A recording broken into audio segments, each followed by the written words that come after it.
Welcome to Real Estate Investing Show Live. I am telling you, this one is gonna be an absolute banger. I am so excited about this episode, this show today. We are talking about your 30-day action plan, all right? But before we get into that, we need to understand something fundamental. Finding discounted property is the most proven path to financial freedom.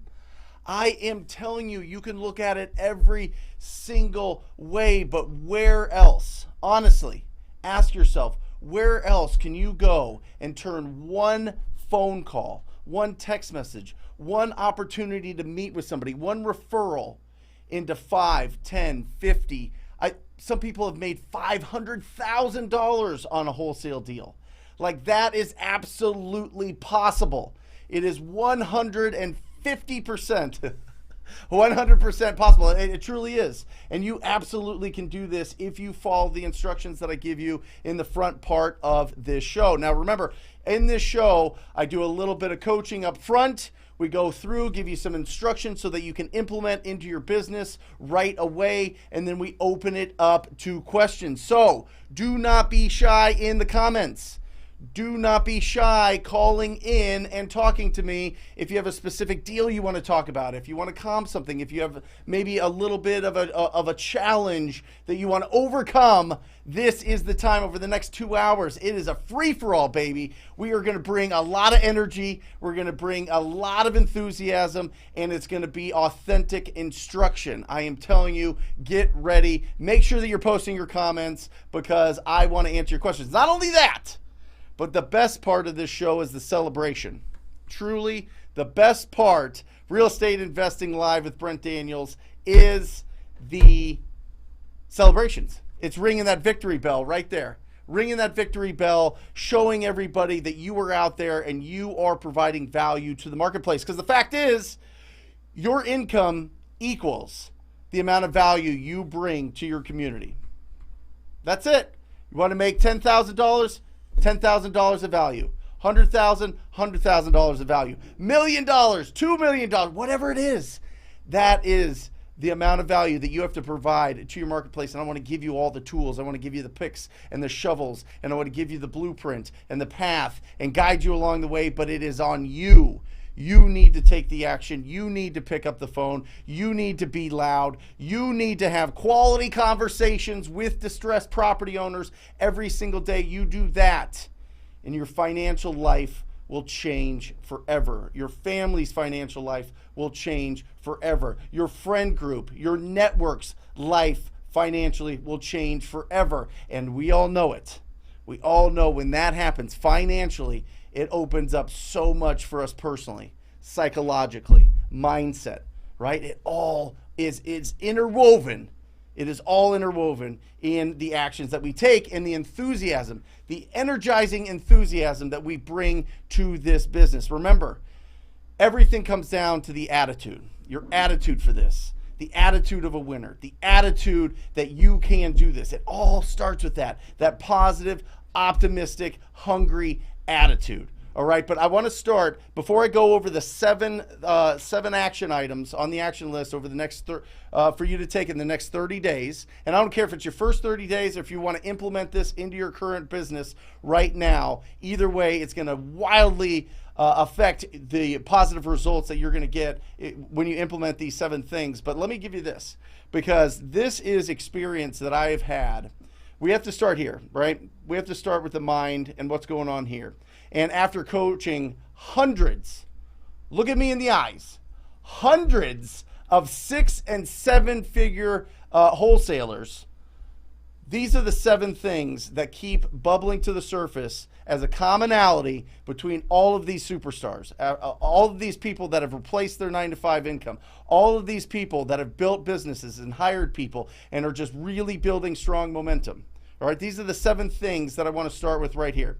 And the first one here is the fact that it's not easy. All right? It's not easy, right? That is the first thing. Just understand this. This is going to stretch you in so many different ways. This is going to make you uncomfortable in so many different ways. Different words are going to be used. Different skills are going to be required. Different understanding of human emotion and human communication are going to be on display over the next 30 days when you implement this action plan. So number one, just understand. But what I really love this. And if we could switch over to here, Matt, I really love these 3 words to start this out. This is a project, all right? Think of it as a project. Have you ever had a project that you're working on? All of a sudden, when you use the word project, it feels better. It feels like, oh my gosh, this is exciting. There's excitement to the word project as opposed to just, doing the work or building the business or whatever. This project, right? That is so incredible. How about instead of this is super hard and challenging and difficult, how about we use the word stimulating? How about we use that? How about we take that word and put that into our vocabulary, put that into our energy, that into our enthusiasm. Things that are stimulating are exciting, right? It's not, oh man, I got to do this. Oh, it's such a pain. Oh, it's so painful. Oh God, it's stimulating. That could be used for everything, whether it be exercise or diet or your business or whatever. Stimulating, that is incredible. And neutral.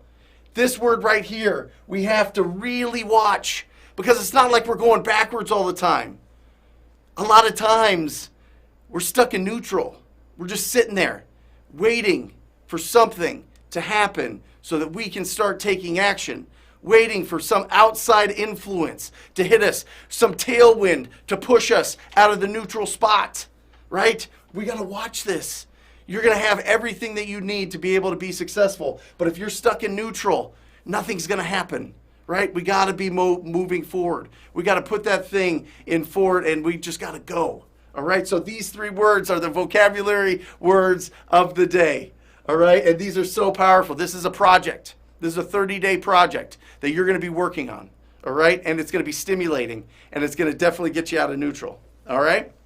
Second thing, that the hundreds of my top people, the 6- and 7-figure earners are doing. Number 2 is you have to understand there's no salary. Do you know what else that means? There's no boss. That scares people. Not having a boss, how do I stay accountable? Not having a boss, how do I know what to do? Not having a boss, oh my gosh. All I want is to not have a boss so that I have control, but my mind has got these deep grooves in it, built over time and experience that says I need somebody to be my boss. And it's absolutely untrue. You are the boss.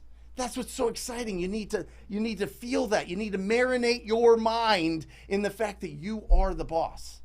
Okay? And that comes with incredible responsibilities, but it also comes with that inner drive, right? You gotta have that inner drive. You gotta have, number 3, that high achiever attitude.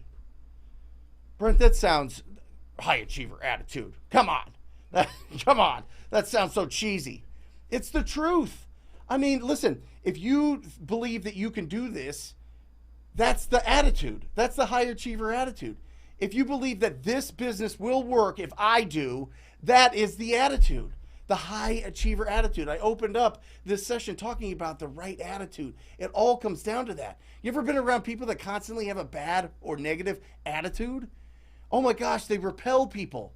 We want to be like Magneto. We want to be magnets. We want to pull people in. And that comes from having that high achiever attitude, and that's what you're going to have. Number 4, these initials, CANI, C-A-N-I, constant and never-ending improvement. Constant and never-ending improvement. The beautiful thing about this business is that we are constantly learning. We're constantly improving. It is an unlimited supply of new things that we can learn about this business. I mean, that is when we have the most energizing enthusiasm in our life, is when we're learning and when we accomplish. So while you're learning, while you're on this journey, while you're going through these 30 days, that is a win. You were successful. if you're doing the work. That's it. You are successful. That's how exciting is that?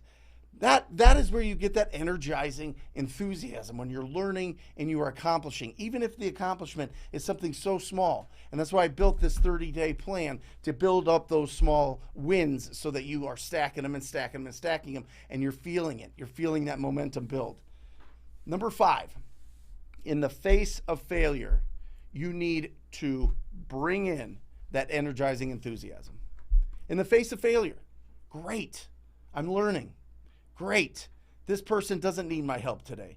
Great, I just learned something about the way that certain people communicate. I learned the way that I communicate. I learned that if I use this word versus this word, it is more successful, not only in public, but in my own head. Oh my gosh. In the face of failure, because you're going to feel it. Boom, boom, boom. And you're going to feel it fast when you implement this 30-day action plan. The face of failure is it's gonna be right there. It's gonna be right there. And can you smile back at it and say, yeah, baby, I'm gonna crush you with this energy. I'm gonna crush you with this enthusiasm. That's where you wanna be.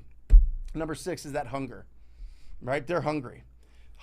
These hundreds of students that I have taught and coached around the country that are doing 6 and 7 figures, they stay hungry. Hungry. It's not that, oh, I made $50,000 on a deal and I made that all last year. Now I'm just cool and I'm chilling. No, it breaks your brain. It changes your brain chemistry when you do a massive deal.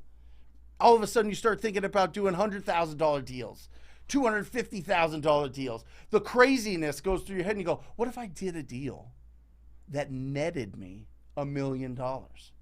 Woo! There's always that wolf inside you. There's always that energy, that hunger, right? You got to stay hungry. That is absolutely one of the most critical things.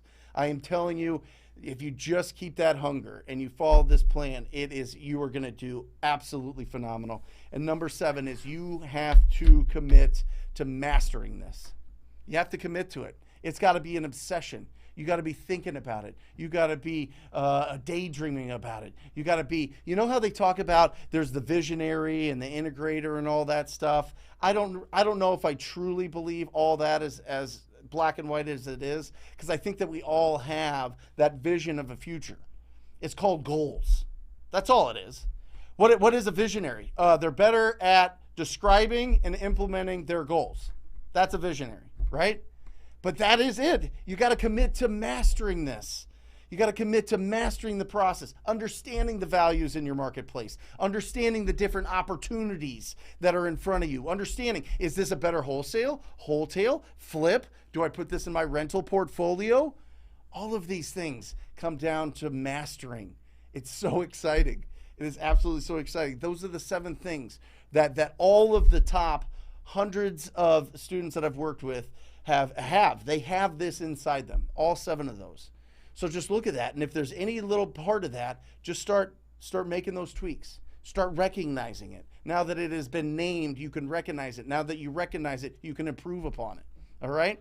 So let's jump in to the 30-day action plan. Here we go. This is the step-by-step what I want you to do here. All right? Now, number 1 is we need to have the quality conversations with distressed property owners, okay? That is an absolute fact. If you are just starting out in this business, to make it super, super simple, literally just drive for dollars. Literally drive around in your city, in your zip code, in your community, in your neighborhood as much as you can and find the properties that need the most work. Find the properties that are vacant. Now, I highly, highly, highly suggest, pro tip here, that when they are fixed up, these properties sell for over $150,000. Now, the reason I say that is because you're going to get bigger assignment fees on those, or you're going to get bigger, you're going to make more if you decide to flip those, or you're going to build your net worth more if you decide to keep those properties, right? That's why I want that. Properties that are 50, 60, 70, 80, 100,000 have been that way for a really long time, right? And a lot of people want to flip and buy things that are appreciating. All right. Not to say that you can't make money underneath that price point. You certainly can, but the average historically is much lower. It's like 3,000 to 5,000 as opposed to 10 to 15. And I want you to be able to replace your income. If you do have another source of income, I want you to be able to replace it as fast as possible and to be able to start building up that nice, healthy, heavy bank account, right? That's what we want. Number 2, you got to add 100 driving for dollars leads each week.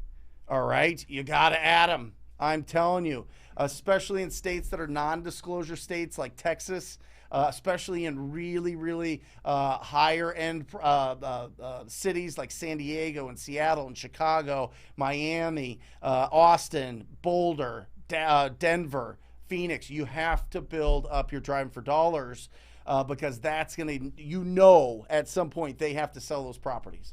And those are like golden little tickets. Those are like, if you go back to last week, those are the diamonds, right? Those are the acres of diamonds that are around us at all times are those driving for dollars, because you know that there's distress because of the appearance of the property. So imagine this. Imagine that every single day over the next 30 days. Now, look, I put 50 per week. I put 5 work days. You can go bananas with this. This is a minimum.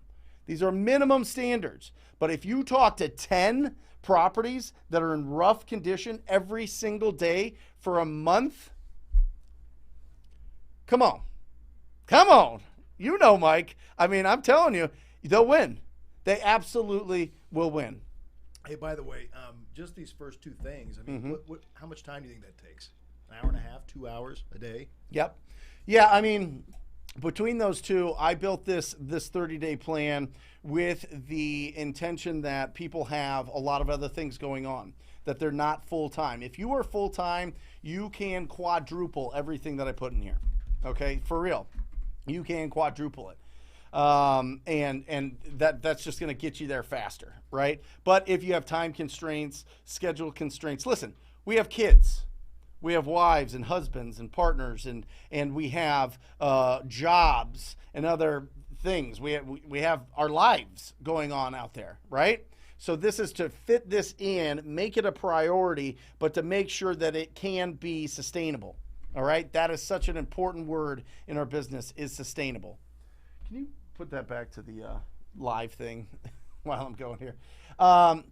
Number 3 is you got to squat up with wholesalers. You got to squat up with 2 people that are established wholesalers. And you can find these 2 people very, very easily. You can Google wholesale properties in your market. You can call on those bandit signs that you see on the street. You can go and sign up for, or just go into any real estate investing group on Facebook and start making those connections. All right. Start seeing, first of all, one is whoever managed that group, whoever put together that real estate investor group, and it's over 1,000 people in your market or whatever. If it's smaller, maybe 100 people or 200 people, that person is the connector. That's the first person you grab. You send a DM to the person that started that group, and you start connecting with them and let them know, hey, listen, I am out there every single day hustling up, hungry to find deals, and I want, when I find them, can you help me sell them? Can you help me out with them? All right. The reason you do that is because I want you to build up your squad. I want you to build up your database of buyers through that other person.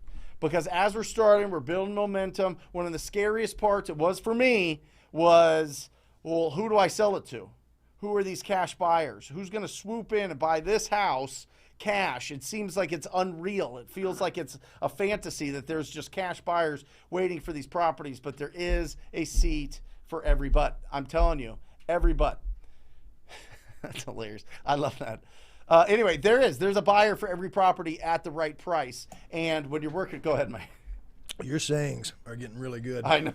I'm crushing. I feel like I'm just getting older, and I'm like at the tipping point of just, old guy speak. But anyway, honestly, there are people. You need to squat up with the people in your marketplace. Find 2 in the next 30 days. That's it. This isn't like, oh my gosh, you know, I need to go and add 200 people to my cash buyer database. Obviously, if you go to ttpinsider.com, you can download the cash buyer pack that'll get you your first 100 buyers like that. But as we're building momentum, I want you focused on the hunting. I want you focused on the property owners. I want you focused on finding these leads and opportunities. You're going to feel much more confident when you're going to these other investors that are established in your market and you have something to bring to them, to sell to them. I am telling you, you're going to feel absolutely so strong and bulletproof if you have somebody to back you up. And if you have some, nervous about, then you need to find somebody local that can help you out and really vet out their personality. Do they communicate? All right, that's number one. Do they communicate? How's their energy? Are they sucking energy from the room, or are they giving energy to the room? Are they, oh, I'm the greatest, and their ego is just so inflated because of the income they've produced, right? These are the people that you want to surround yourself with and put onto your team. Obviously, you can go, Jamil Damji, incredible, the best wholesaler in the country. Keegley has little franchises all over the country. You can go to keegley.com, check out that. Definitely squat up with them to help you out with that. All right. Number 4 is you got to comp 5 properties a day. You got to. You got to understand, what are the values? Well, Brent, if I comp them, what if I'm wrong? You're still going through the process. There's literally like 4. How many videos, Mike, do we have on comping? 4 or 5 on the channel? A bunch. We have a bunch on comping. You can find out how to comp right here on this channel, right?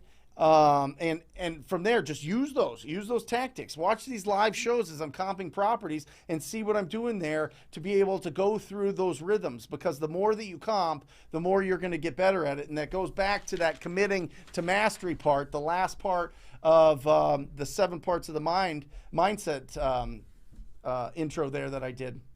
That's part of it. Comping properties, comping properties, comping properties. Understanding value. Why does this street sell for $400,000 and this street sell for $250,000? Those are the things that you want to know. And then what you do is you get curious, and then you start calling real estate agents up. It's not on here, but you start calling real estate agents up and you start going, hey, I'm looking at this property to buy. I can't. It's like, I just don't understand why it's not worth as much as this, or why this area is worth more than this. Can you tell me what's going on there? Oh, yeah, what happened is that area is actually designated as a historic area. The property taxes are lower, and that means that the prices are higher because there's not as much monthly cost to that, so the values go higher. Happens in every market. If they're on the National Historic Registry, the property taxes are typically lower. So check that out. Number 5. Woo, I love this one. This is one that I implemented young, really young. I mean, I don't know any music. I'm terrible at it. I'm sorry. I'd love to be cool, and I'd love to be like, I don't know, up to date, but I'm really not. I have done nothing. If I'm alone in the car, it is a mobile university always. To this day, it is a mobile university. You got to stop listening to music in your car. That is entertainment. All right. There's plenty of time for entertainment. You can have entertainment when you have people, your friends or your loved ones in the car. Fine. When it's just you, you got to dedicate to putting on incredible podcasts, incredible audibles, right? Start feeding the mind. Don't just be sitting in your car getting entertained all the time, right? Get instructed by these podcasts. Get the good stuff coming in, right? There, you watch the news and oh my gosh, it's like there's a dark cloud all the time. Go ahead, Mike. News is the worst. It's a big waste of time. Mm-hmm. What's your favorite podcast right now, or that they should be listening to? Yeah, I mean, obviously, I love the Wholesaling Inc. podcast because I'm on there twice a day. But I really love what we're doing with Wholesale Hotline as well. I think that's 90 minutes a week. That's absolutely just like right to the veins of a business owner. I really like a leadership podcast by Greg Rochelle. That's fantastic, and I really love Gary Vee. But right now, I'm really hot on everything to do with Earl Nightingale. everything to do with Earl Nightingale, and that's the last one on here because I think it's absolutely critical. But he was in the 40s, 50s, 60s, and absolutely crushed. He is the foundation of personal development. Yeah, he's great. Yep. So number 6, 10 pages a day. 10 pages a day. Get into that rhythm. Fact is, leaders are readers. Leaders are readers, baby. Do you see how 4 of these are real tactical to your wholesale business, and the other 3 is just mindset? For real. Because listen, the other 4 don't matter if you're not in the right place.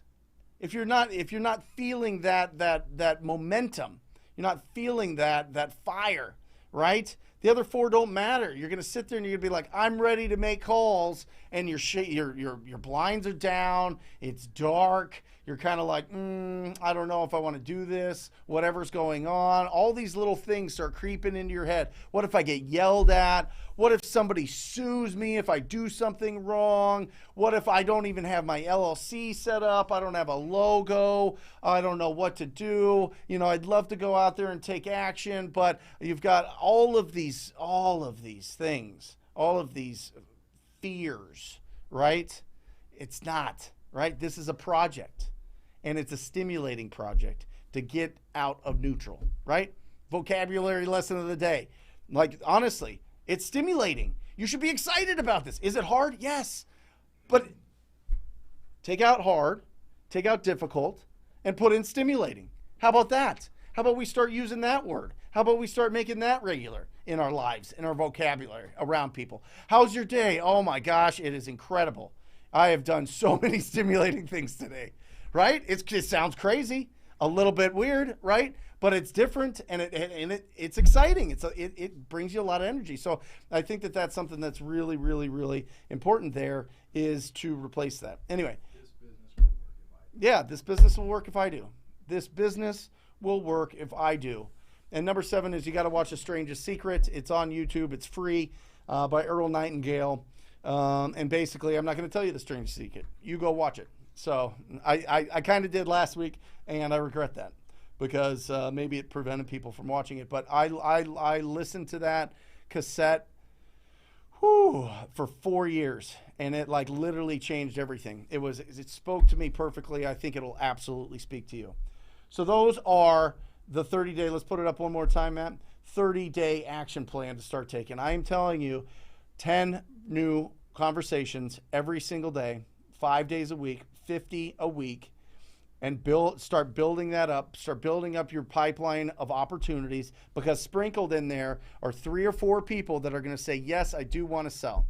And then from there, we talk about pre-qualifying based on the condition of the property, timeline to sell that property, their motivation to sell that property, and the price. Woo, we're running there. We get that out of 3 or 4 a week. Oh, and now we're just fighting the clock, baby. Now we're just fighting the timeline. Now we're just fighting, okay, cool. All right, great. I've got this incredible lead. Now, how do we move this process along faster? How do we get this property under contract? Once we have it under contract, what do we want to do with it? Oh, that's exciting. Oh my gosh, I love it. Think about that. Like, really? Oh, but I talk to so many people that don't want to sell. Great. What about the ones that do? I mean, you could see like check after check after check. If you were inside my TTP coaching group, it is like a kaleidoscope of, it is like a, what am I, like, when you take all the pictures and you put it all, collage. It's like a collage of checks that people are getting from calling up people and asking them if they would consider an offer. I'm tooting my own horn, sure. Humble brag, yeah, fine. But they're winning. They're winning by following this. They're talking to 10 new people a day minimum in our coaching group. It's a minimum. I mean, you got to really put it together. But people do it hungrily. People do it energetically. People do it enthusiastically. This business is incredible. There's so much to it, and there's so much opportunity. And it starts with us just flipping that switch inside our brain and saying, I'm going to get out of neutral. I'm going to go, and I'm going to go after 10 new property owners every single day, and I'm going to find people that I can work with. This has got to be the simplest way to get started. I mean, come on. Yeah, it is. I mean, that's the plan. I mean, just maybe we could put it in TTP Insider as a download. Yeah. We should do a whole training around this. And really flush it out. I mean, this is great. Yeah. Yeah, we'll do a training on it, but for now, we'll put it in as a download. Definitely go to TTP Insider for all of those resources. But that's it. So let's open this up to comments. Let's open this up to calls, guys. The phone number is gone for me now. Oh, there it is. 602-671-0147. We'll see who are the bravest out there to call and to have your voice recorded for all time on this thing that we call the internet. But it is 602-671-0147. Love to talk to you. If you are having challenges comping a property, let's do that. If you're getting value from this, make sure that you hit that subscribe button and that alert button, because I'm telling you, when that thing pops up on your feed and you see that a new video comes out every single day and you get that energy, whether it be a 3-minute video or 2 hours on Wednesdays, I am telling you, it's going to feed this obsession that you have with being successful as a real estate entrepreneur, and that's what I want for you. It is the absolute best real estate training YouTube channel ever created, in my humble opinion. So I'm getting real braggy today, but I am. I'm just, I have full confidence that if you follow, you will win. You will absolutely win. It's it's just a matter of time. So let's open it up to questions on the comments. Let's open up the phone lines. Solomon.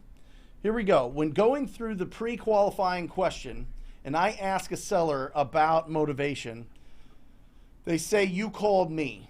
How do I answer that? Well, there's a couple different things. When you're pre-qualifying them and you're asking about why they would consider an offer on their property, they hit back with, "Well, you called me." Basically what that question is, Solomon, is how much will you give me?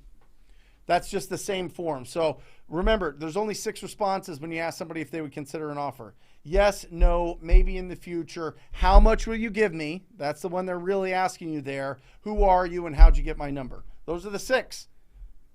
Know how to respond to those 6, and you are going to feel awesome on the phone. You're going to feel absolutely incredible. So, but Solomon, if they're asking you, if you're trying to pull motivation out of somebody that's not motivated and they're just like, how much? Just be like, yo, you're absolutely right. I did call you. We are interested in buying in the area. If we could agree to the right price and the right terms, when would you like your money? See how that's kind of an open-ended question to be able to pull it back on them and say that, typically when they ask that question and you follow up with that question, they respond with, "Well, I don't really want to sell. I just wanted to see what you would give me." Right? Boom. Trash can. Go. Done. Move on. And I don't say trash can negatively. I'm just saying move on to the next one. Like, this is not somebody that needs your help right now. You can't solve their problem right now. Or maybe, you can dig a little bit deeper. Maybe you have to look at, how's your tone of voice? How are you coming across? When they answer, can they hear you right away, or is there a pause? Like, there's a lot of little different nuances in there that make a call go smooth. But remember, it's the words you say, the tone of voice that you use, and the pace that you use, both of those. Okay? So there you go. Good question. And that's the only question. All right. Great. Oh, here we go. Benjamin, if you're virtual, should we substitute Driving for Dollars with something else? No, Benjamin, on this channel, here's the thing. I haven't even talked about it, but Deal Machine, dealmachine.com, the Driving for Dollars app. You use the coupon code TTP, you get it $10 off. It's the biggest discount that they give, but they have an attachment. Once you get into there, into dealmachine.com, they have an attachment that goes into Google Chrome that allows you to connect with Google Maps so you can virtually drive for dollars. Even better yet, my man. Even better yet, $9 off. There you go. Even better yet, you do a video of you pulling Driving for Dollars leads and what you're looking for, and you get the checklist from TTP Insider of the Driving for Dollars, and you send that to a VA, that charges you $2, $3, $4 an hour, and you let them loose for whatever 40 hours a week, woo, you're going to get that driving for dollars list up, right? And the reason I say do a video screen flow is because it's seamless. You know, once they understand what you're doing and you send it to them and they have that instruction, they can start working for you and start pulling those driving for dollars lists. All right. And that'll be just, I mean, that's what the pros do for sure, especially in virtual markets, because you got to get after those driving for dollars. So there's a virtual driving for dollars 2.0 video on this channel. Don't go there now. Stay tuned, because we're just getting warmed up here. We're just 35 minutes into this show. Yeah, that's right. But yeah, we've got a virtual driving for dollars 2.0 on this channel, and implement that. And then you can either do it yourself, you can hire whatever your kids at an hourly rate to do it, or you can hire somebody on Upwork or any of the other virtual assistant companies, and VA Hub or something, and get them to do it for you. All right, boom. I'm in Texas. That's a great question. I'm in Texas. What does non-disclosure mean? That means that they do not disclose the price that people bought the properties for. Okay, they have estimates based on what it was on the MLS for, but they don't have, they're just not recording. They have a lot more protection on what is public information. So I still think PropStream works out very well there. They do a really good job. And you can get that at ttpdata.com. ttpdata.com. There you go. Good question, though. Neelam, what do you tell a seller if they ask for your website and you don't have one, or the company? Red flag. Yeah, well, first of all, and it's a bit of a red flag, but I understand. Because typically what happens when somebody's asking for something like that is, one, they've already interviewed a real estate agent for the job of selling their home. Two, they've been burned by somebody else, some unknown, right? Or three, they're just a cautious person. They just want to make sure that they understand who you are. And you can literally just say, I am a local family business. I don't get leads from the internet. I talk to a lot of people. I have conversations like we're having, and I'm more of a relationship person. So I'm just not a tech person. You know, I just don't have a website or a logo or anything like that. I just buy homes, and I'm just a small family business. Are you looking for somebody? Would you prefer to work with somebody that has a bigger website? I find that you're kind of just a cog in the wheel there. The communication's not as good. Or would you rather work with somebody that, like, you're the sole focus and, you know, is more focused on getting this done as smooth as possible?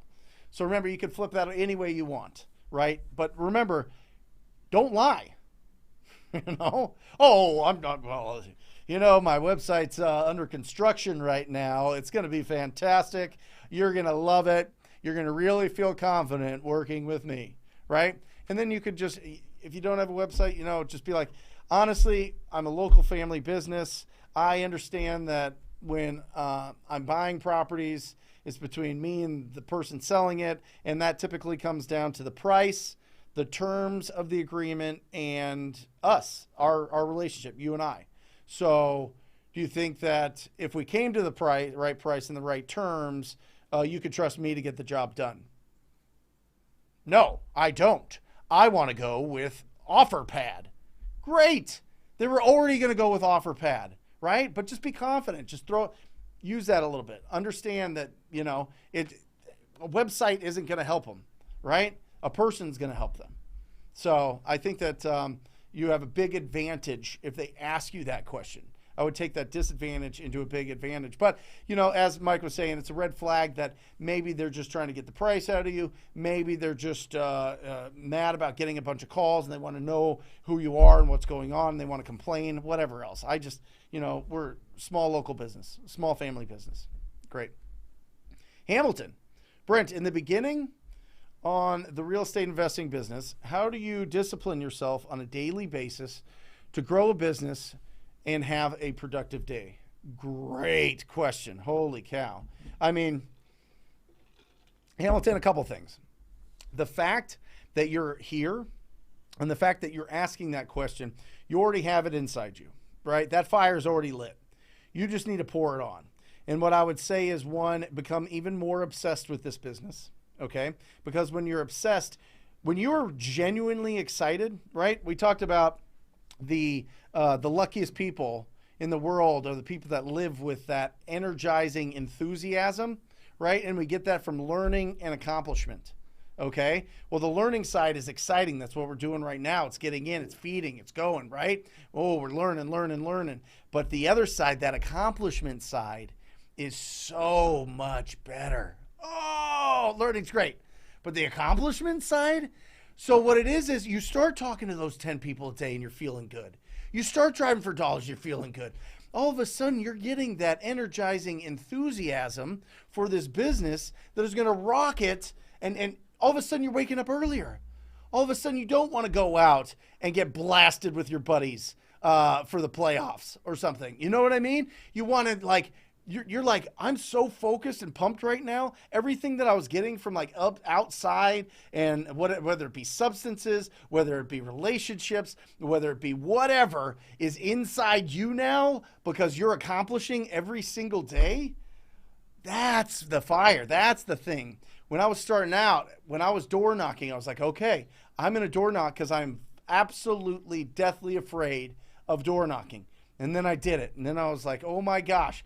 Getting on the phone and calling people. Oh, 400-pound phone. Oh, it's gloomy out today. Nobody wants to answer the phone when it's gloomy out today. Or, oh, I just, there's other things that I can do in my business, blah, blah, blah, blah, blah. But then once you get in and you start doing the work and you start accomplishing, woo, you are electrified. And that's what you do. That's how you discipline yourself.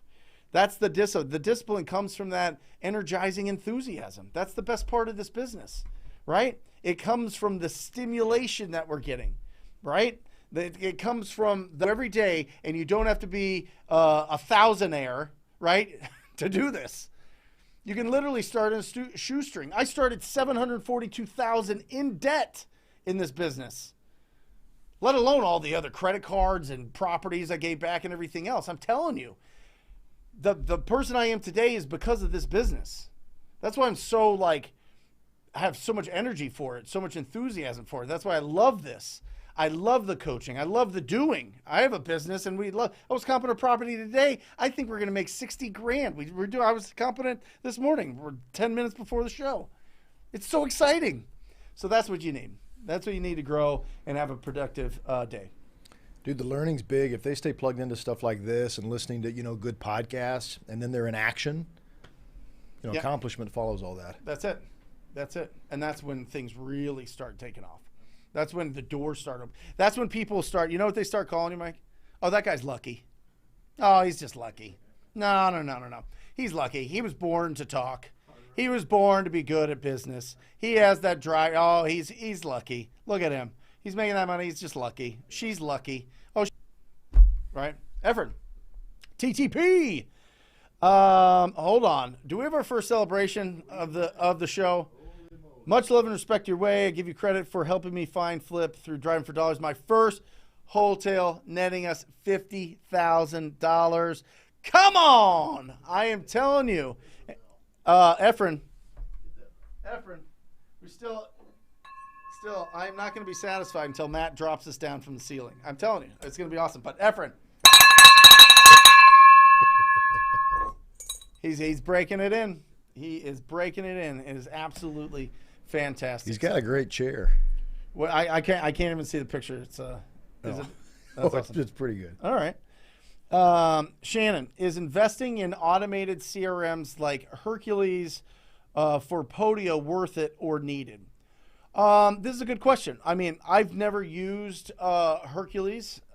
I've used other CRMs, but my CRM was a file folder. Mike, do you mind grabbing that from the office? It's behind my mirror.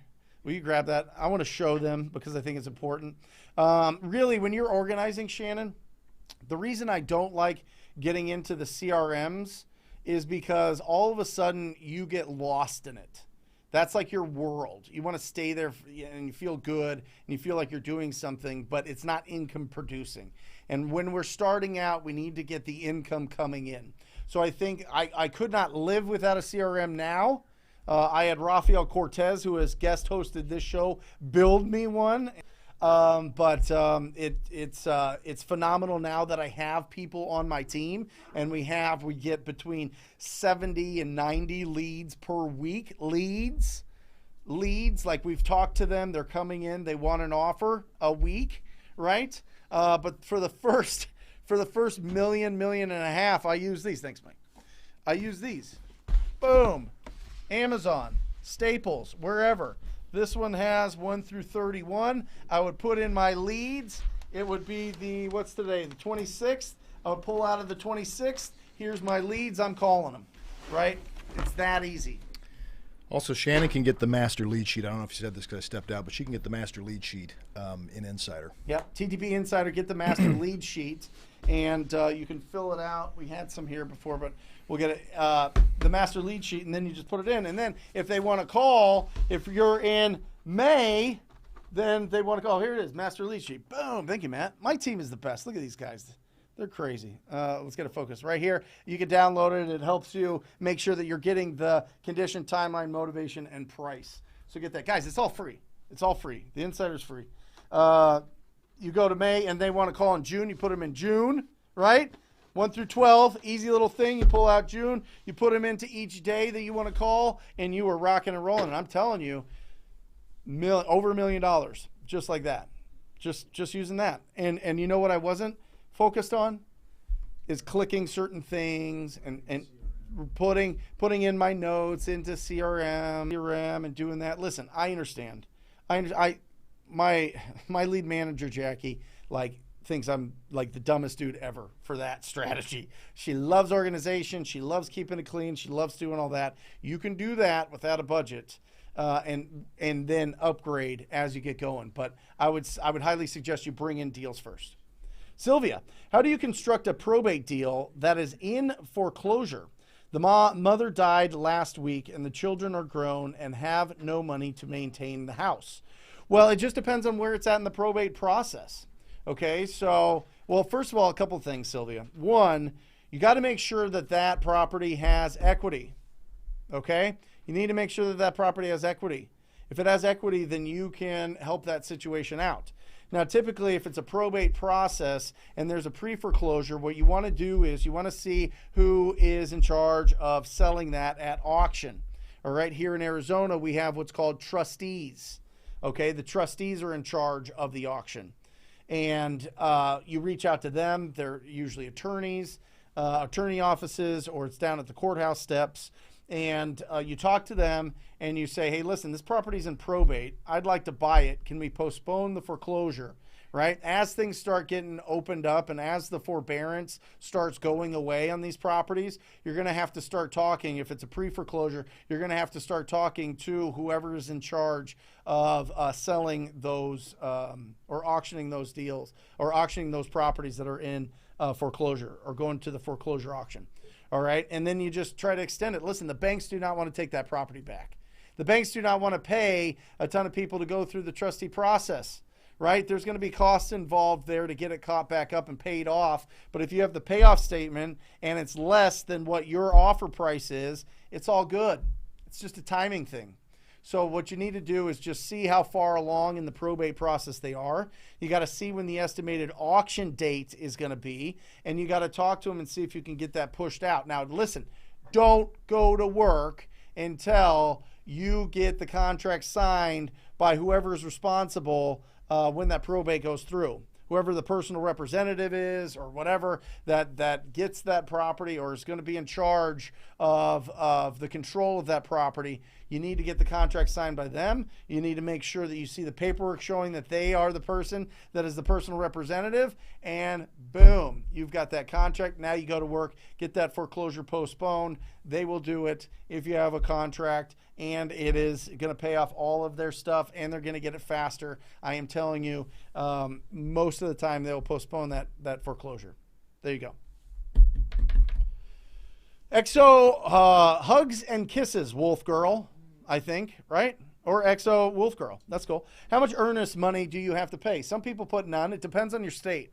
You know, some contracts are not valid without what's called consideration. We're going old school, Mike. We're going real estate school here. Yeah, it's called consideration. You have to see in your state if you need to have consideration. Some states, like North Carolina, you have to pay for like an inspection. So just see what the costs are involved in the transaction. Literally, just Google it. And then you could put $1 if it needs considerations, up to $1,000, up to $5,000, up to $10,000. But it's up to you and the seller to negotiate that. Most sellers don't know what earnest money is, don't care. But earnest money is you showing them that you are serious about buying this property. All right. So how much do you usually put down? I usually put down $1,000. But a lot of people get scared off by that. A lot of people are like, Brent, I just don't have $1,000 that I can tie up right now and put in there. So most people are taught $10 to $100. And that's refundable if they cancel the contract during the inspection period. If it's in the contract, yep, that you have the right to cancel and get your earnest money back within a certain period. Typically it's the inspection period. Then it's totally protected. And I think it's wild when people want outlandish earnest amounts, because you still have your inspection period. It's not like they're getting it. It's not like it's not non-refundable. How long are most inspection periods for this thing? The standard has been 10 days for forever, but 14 days has been kind of the new thing since 2020 because of the access, because of the pandemic. So as things are starting to open up, it'll probably go back to 10 days. But we've done 1-day inspections. We've done 3-day inspections. I think the inspection period is a wonderful way to negotiate. If they don't want if they don't want you to have a 10-day inspection period, well, then you go, okay, well, I can do a 3-day inspection period, but I need to get it at this price. I mean, all these little moving parts are part of negotiating. All right? Good question. Michael, I listened to what you said the other day. Rejection is not the biggest fear. The biggest fear is actually success, as in a seller actually wanting to sell. How can you get over that hump? Understand how to respond to it, Michael. So here's the thing. When they ask you if you would, and he's referring to Wholesale Hotline, we talked about it on Wholesale Hotline, that the biggest fears that we deal with when we're asking people if they would consider an offer, if we're knocking on their door face to face, we're calling them, our biggest fear is that they actually say yes. Because then we're like, oh my gosh, now what, right? Now what do I do? Can I do this? All these like self-doubts and everything go into your head. So first of all, what I would say is, Michael, number one is know how to respond. The respond is you give them all the upside. Okay, great. Just to let you know, the way that we purchase properties is we pay all the closing costs. There's no real estate agent fees. And the best part is we buy these properties completely as is. So you don't have to put another penny into that property. So for an offer like that, how much would you take for the property? Right? That feels good. Now they're like, well, I don't know. You called me. I'm not sure. I'll have to do some research. I don't know. I got to talk to my wife, husband, business partner, whatever. I would take this amount. And a lot of times they give you the amount and now you have something to work with, right? But if they don't, then you just keep going with it. Okay, great. Well, I understand if you don't know what you want for your house. Well, the condition really plays a big factor into the price that I can pay for the property. So can you tell me a little bit about the condition? What remodeling have you done to the kitchen and the bathrooms in the last 5 years? Open it up, open it up, open it up. And then from there, just remember, Michael, listen, you know what to do. You know that it comes down to the price, the terms, and you. Well, you're going to go there with a servant's heart and you're going to help them out. You're going to listen to all of their complaints. You're going to listen to all of their emotions. You're going to listen to all their family drama. You're going to listen to all their political drama. You're going to go there. You're going to be in a house that has had 150,000 cigarettes smoked inside of it. You're going to go into properties that have exotic animals. I mean, it's going to be crazy, but you're going to go there with the servant's heart and you're going to work on those price and terms with that person. And you're going to help them out of their problem. See, the problem is right now, Michael, I think that you're too much like, this is about the way that I feel. We'll flip that around, and what about how they feel? How can I make them feel better about this situation? How can I get them out of their problem? If you go there like it's a mission, your mission to help out the distressed property owners in your marketplace, you're going to feel a new sense of fire. You're going to feel it, and that's going to be, vocabulary word of the day, it's going to be your project.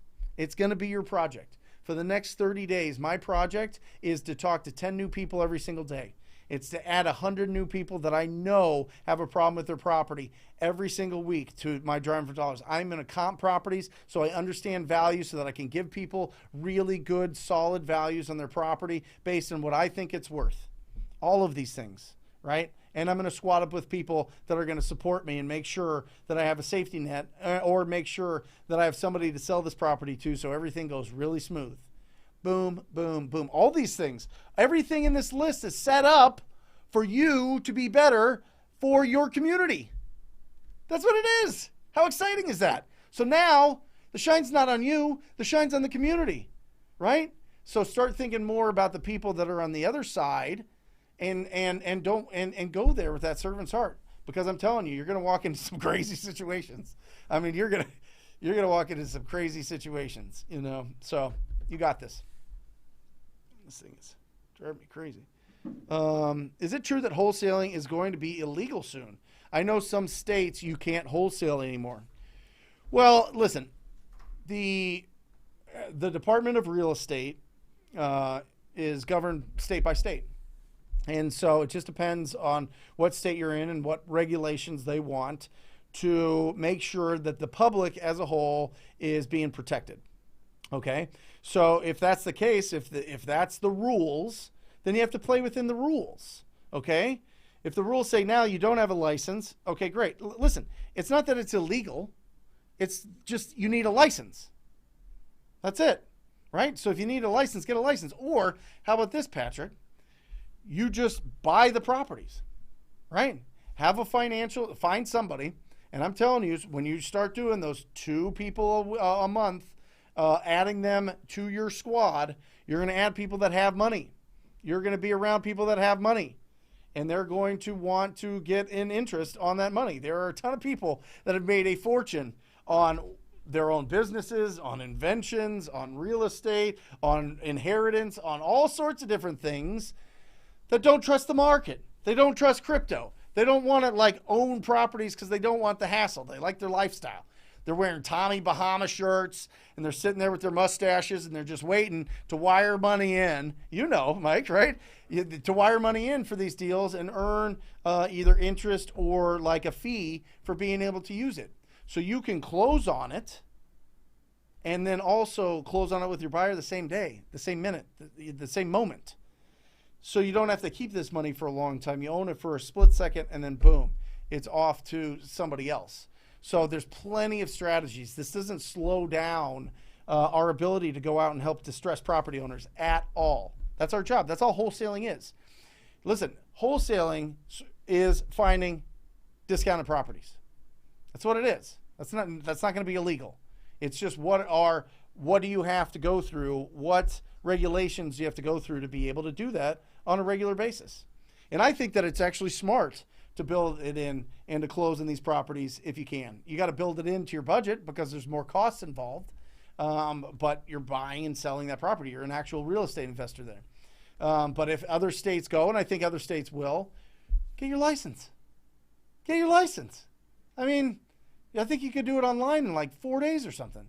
So don't let that be the hurdle that stops you.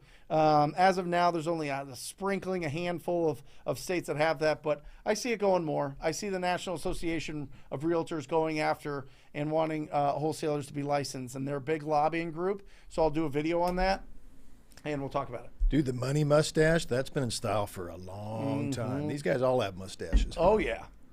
Oh, yeah. Yeah, they're incredible. Or the gals, the gals that are just, they're just going and they've got a bunch of money and they want to invest in stuff and they're active and they're out in their communities and they're doing all sorts of incredible things. But yeah, it's always been a big dude with a Tommy Bahama shirt and a mustache for us, hasn't it? Yeah. And listen, Mike and I have been doing this a long time. Will you show that picture? There they are. Look at these guys. You guys think you have style now. Look at these guys. That's right. You don't know. You don't know. Look at that. I have the best life. I get to work with my best friend every single day. It's incredible. All right. That's funny. That's a throwback Wednesday.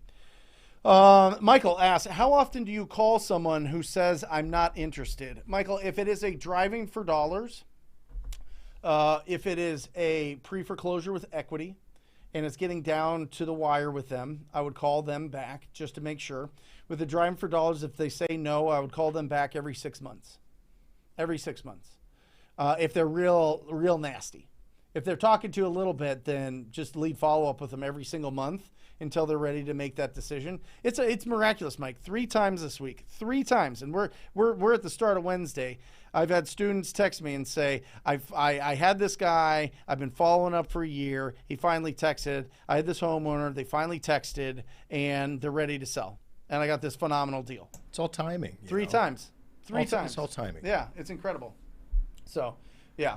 How often do you? Yeah. So that's what I would say, Michael. Is just make sure that you are following up with the driving for dollars and some of those ones that are a little bit tighter, right? Some of those ones that are tight on their timeline, like a probate or something. Follow up with them right before they're getting ownership of that property, because 75% of those statistically sell within the first 90 days, right? And I want to touch on something real quick. Can I pause the questions for just a second? And I want to rant on the market real quick, okay? Because this has been something that I get that I've been getting over and over and over and over. Is this a bubble? Is the market going to crash? Should I get into real estate with the thought that, oh no, it's going to bottom out? I'm young, I'm confused, I'm excited, but I'm confused. Let me explain to you why we're in the market that we're in. Okay, and I drew an incredible graph. I mean, I really took a lot of time on this, and I really worked hard on this. And let me show you. All right? We're having fun today. Here it is. Okay? Can everybody hear me? Mac, is this microphone working well? Are we good? You hear me good? Hear me well? Yep. Okay, good. That's a great graph, by the way. Look at this. That's really good. New single-family houses. When I say new, that means that they were built, like brand new, right? Developers have built brand new houses. Well, let's look at what happened here, all right? In the 1970s, 26 million homes were built in the 70s, between 70 and 79. In the 80s, 80 to 89, guess how many houses? Mike, you want to hit me with that? How many houses you think? 26 million houses, right? In the 90s, boom, the 90s. Like that picture I don't know why this is the 90s, but this is good. The 90s, that was a picture of Mike and I just a second ago. 26 million houses. 2000 to 010, 26 million houses. The market crashed in 2008. It filtered out to 2010. All of a sudden, 2010 to 2020, 6 million homes were built. 6 million homes were built when the average is 26 million. We have a lack of 20 million new houses. Not only that, but we went from 308 million people in this country to 333 million people. That's a 24 million person increase in population in our country, while there's 20 million houses that weren't built over a 10-year period from 2010 to 2020. And then guess what happened, Mike? Guess what happened? We got a pandemic.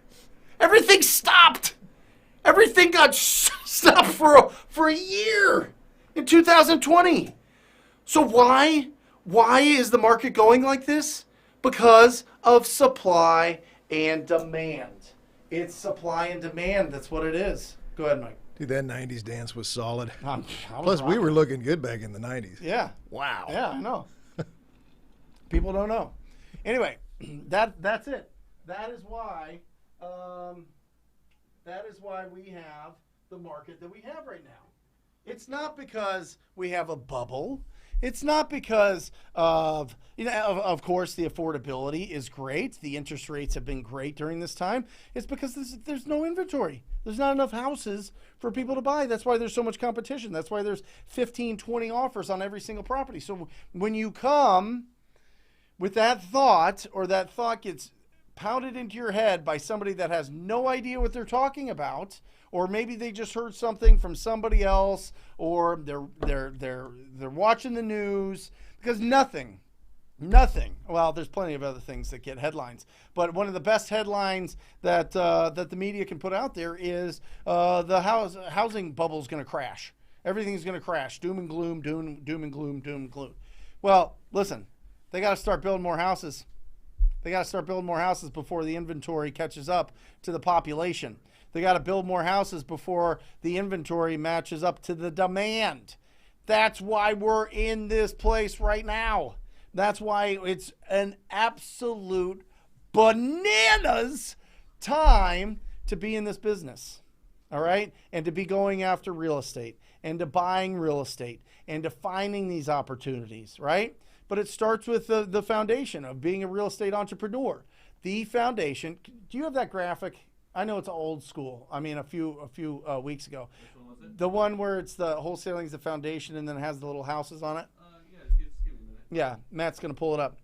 The foundation of real estate investing is finding discounted properties. And then you have so many different strategies that you can go after. You can take one, you could take all of them, right? You can start flipping properties. You can start building your rental portfolio. You can start developing. You can start being the bank. You can start a coaching and training business. There it is. Here it is. The land here is discounted properties. All right? And then you go into all these other parts. But I'm telling you, you build a solid foundation like anything else, like building a bridge, building a house, building a skyscraper, building a strong mindset. It starts with the foundation. The foundation is discounted properties, which is wholesaling. Look how sunny it is there. I love that. This is where I live. This is a picture of my neighborhood, Mike. It is. I've done all these. I mean, I've done those, and I'm doing all these. I mean, that's how exciting this business is. But I'm telling you, when I was like wildly in debt and riding a bicycle because I couldn't fix my car, that bottom part, that green part, pulled me out. Pulled me out. Wholesaling properties pulled me out and enabled me to now live on this street. Right? Come be my neighbor. How about that? Come be my neighbor, start building your foundation, discounted properties, and then we'll start doing some fix and flips and rental portfolios and development and be in the bank and training and coaching and giving back to the community. Boom. That's what I'm talking about. We're on fire today. Oh, that was a great rant. We're on fire today. Yep. We got some questions coming in that are from calls, but we can't take calls because our internet is having issues. Okay, guys. So I'm just going to throw them up there. Yeah, huge apology to everybody that has called in. You guys are so brave. We're going to get your questions on here. There's a bunch of people in this office, and the internet, we're streaming with like really incredible equipment here, so we take up most of it, and for some reason the calls aren't coming through. So let's put them up here. Jesse, thanks for letting me know. All right. Teresa, South Jersey. Nice. I have several properties listed by the city. How can I get under contract? Ooh, this is a tough one. Okay. So first of all, I wish we could have done this on, so if you can, man, I need to know a little bit more, but are they listed? I would assume that they're owned by the city. They're not necessarily listed on the market. That's what I'm going to go with. Okay. Now, what you would want to do is just look in your county and find the neighborhood services department or whoever owns whoever manages the properties that the city or the state or the county owns. Okay. And then you have to have a conversation with them. Now, typically, there's a lot of red tape with that.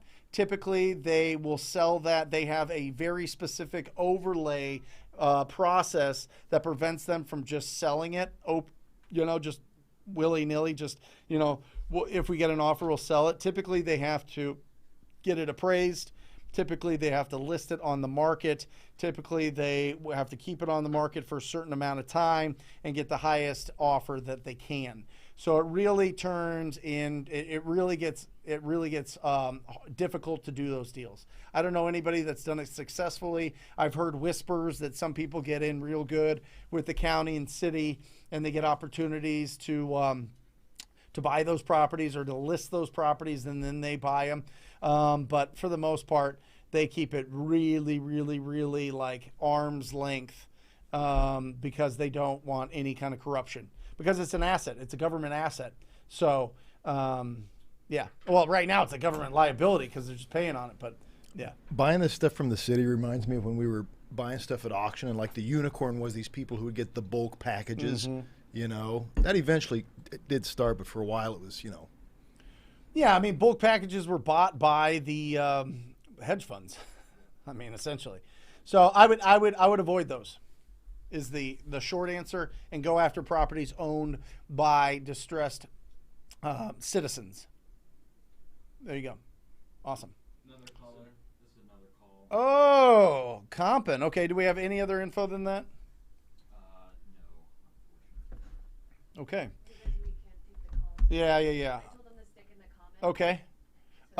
Who is this? This is. Do we know who this is? That we're Compin.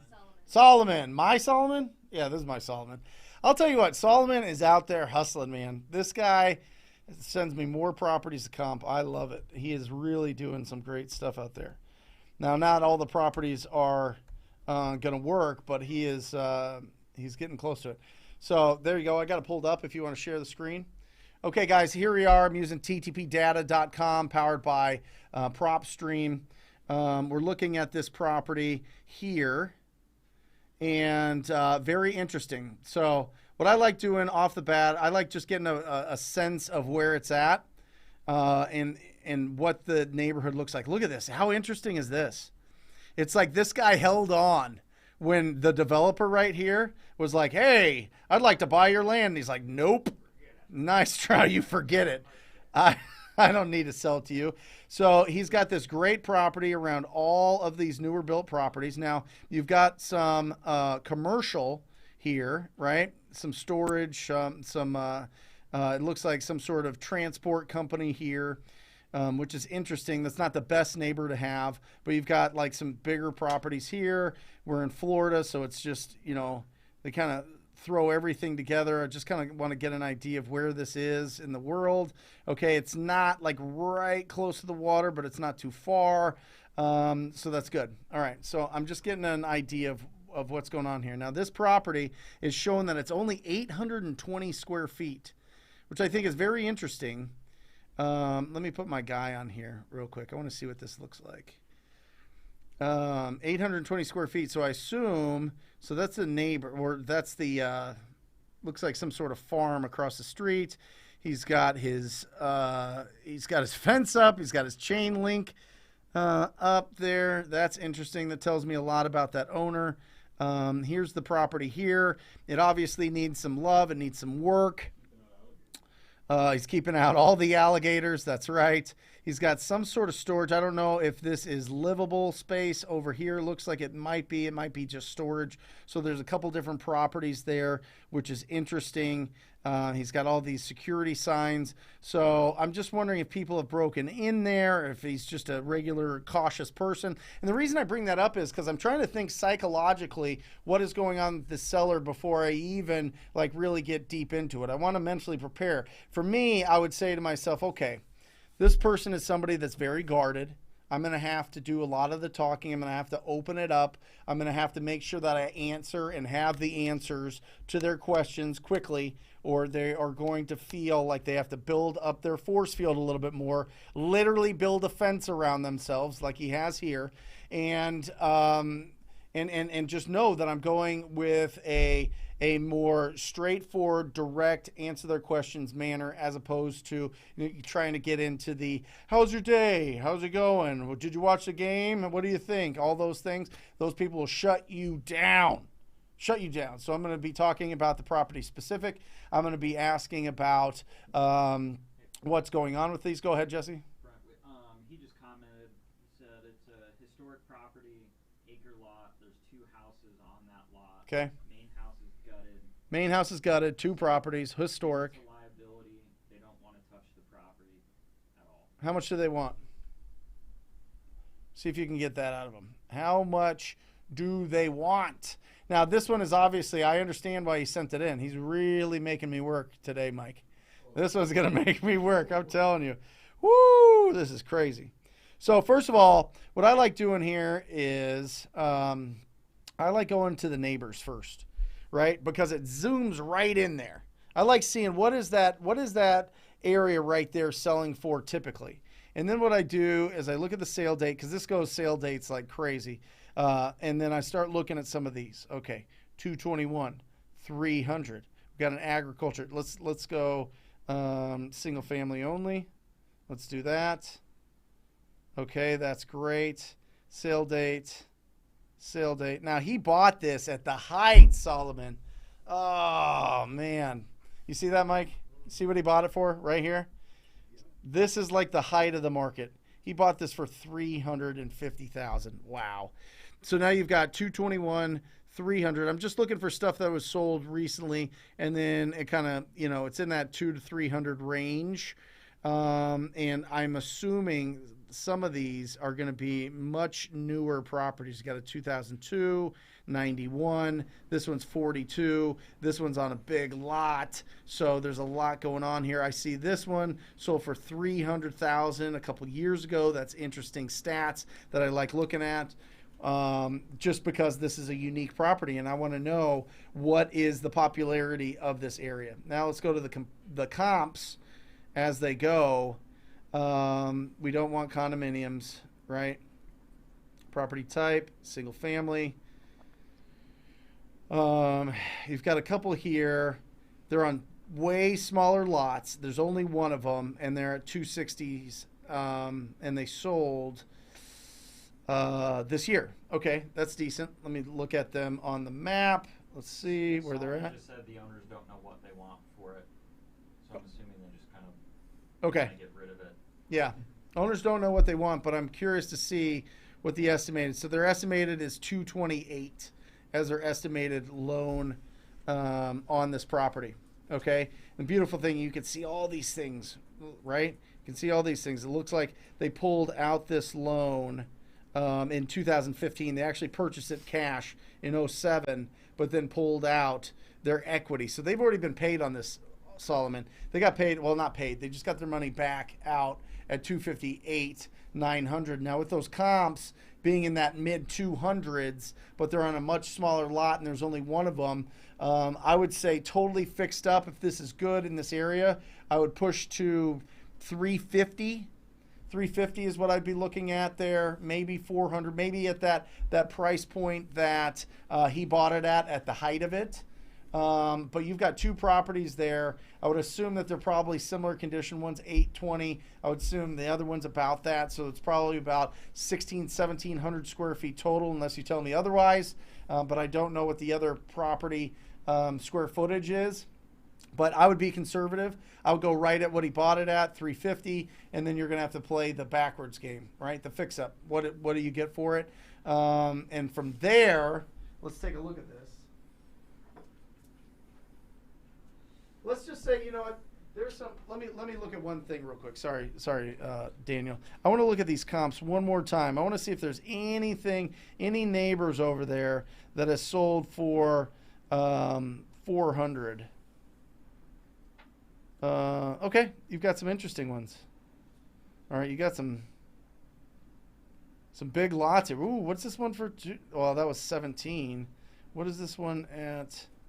775. Even if it was a long time ago, is it just something that's an anomaly? Oh, okay. They built a subdivision. All right, that's what they did. Yeah, and the issue here is if it's a historic, typically you can't just bulldoze that house and build a subdivision. So that was the play on that one, and that's probably what he's saying is like, hey, the value's in the land, but I would still work it like the value was in the property. I like that these other properties went for 260 that were 1,400 square feet. Yeah, I would say 350 max. I would say 350 max is where I'd want to be, right? So we'll get past my beautiful chart. So, Mike, you got the calculator. You got it? Yep. All right, so first, let's get rid of what the profit is times 10% and times 6% for closing. This is the profit that somebody would be looking for, the flipper or investor would be looking for, and this is the acquisition cost of buying it. This is title and escrow, this is real estate agent, this is all those things. That's what we build in. What's that put us at? 294,000. And by the way, usually what I do is just times this by this, okay, by 0.84. That's where that comes from. What is it? 294K. $94,000. Now, he's got 1,600 square feet, 1,800 square feet. It's in really rough condition, right? Mm-hmm. So I would say that you would have an estimated fix-up budget in your market there. I would go higher just because the cost of everything is getting higher and the cost of labor is higher because people are starting to run out of their unemployment checks and getting back, and things are starting to pick up and open up. Florida is a little bit faster, but whatever. So 60. I mean, you're going to buy this thing at you're going to have to be at 234 is what your wholesale is, and then you want to be under that. So I would be, let's say you want to make 20,000 on this deal, so you got to be at 214, and he would have to come out of pocket, Solomon. Now, what I would do here is, and because this is a unique deal, Solomon, what I would do is I would talk to anybody that's done a flip in this zip code, 33033, okay? And I would say, hey, listen, I've got this unique property, totally fixed up. What do you think it goes for? And what I'm talking about is you call the listing agent. You call the real estate agent. I guess I don't need this anymore. No. You call the real estate agent on those properties, on those flips, and you see what they think about it, because there could be a development play.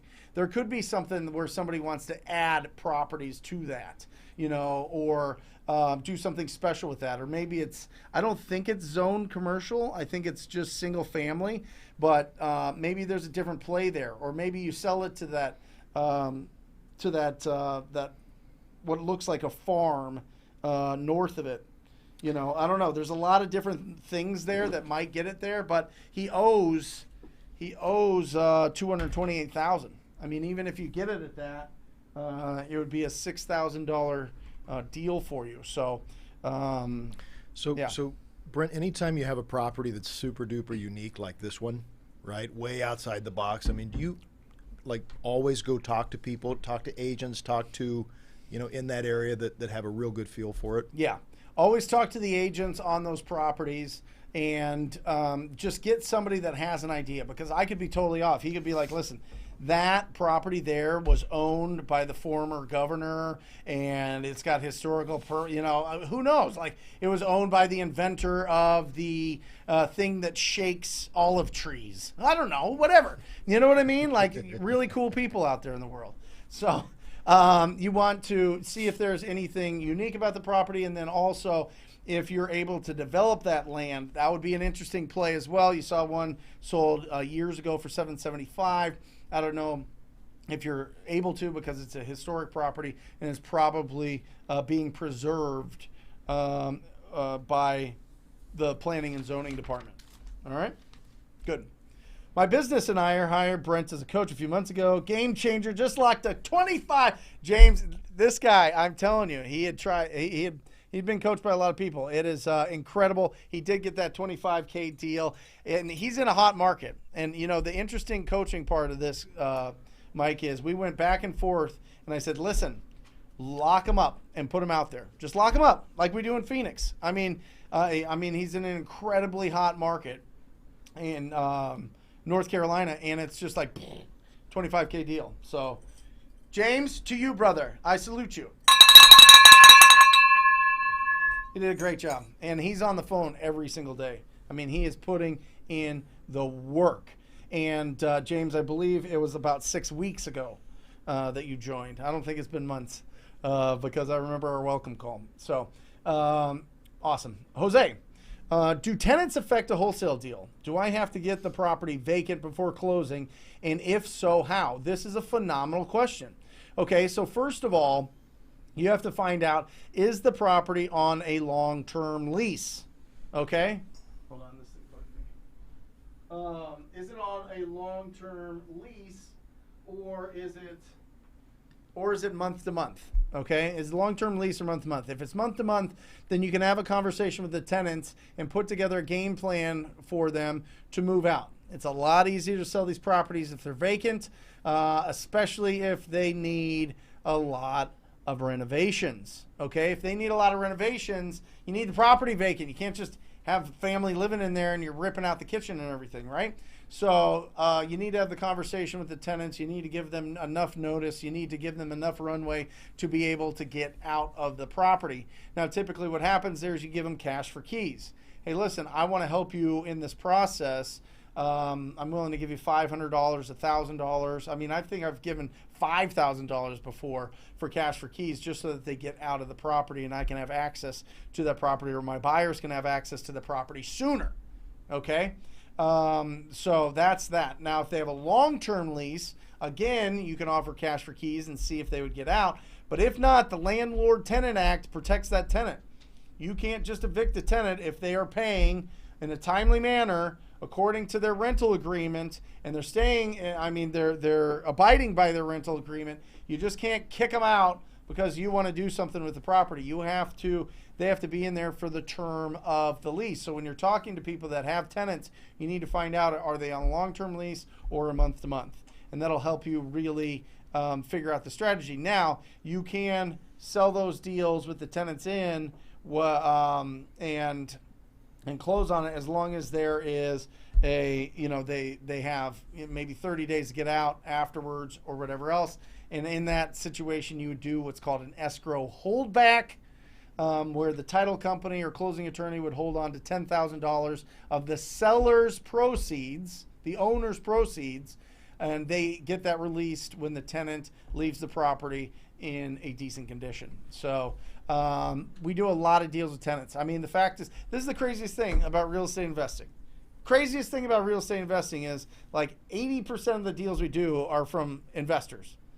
What I mean by that is that they're rental properties, right? Tired landlords. They're tired landlords.